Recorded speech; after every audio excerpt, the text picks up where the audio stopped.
Түлкі мен ешкі. Бір түлкі жүгіріп келе жатып, абайсызда бір керең апанға түсіп кетіпті.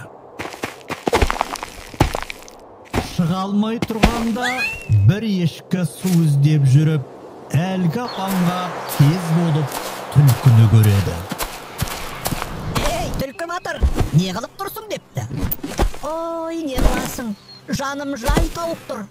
Қырда әрі сусап, әрі ыстықтап өліп едім. Апанның іші әрі салқын, әрі түбінде топ-тұнық суы бар екен депті түлкі. Мұны естіп ешкі, мен де салқындайын, әрі су ішейін деп ойлап, секіріп апанға түсті.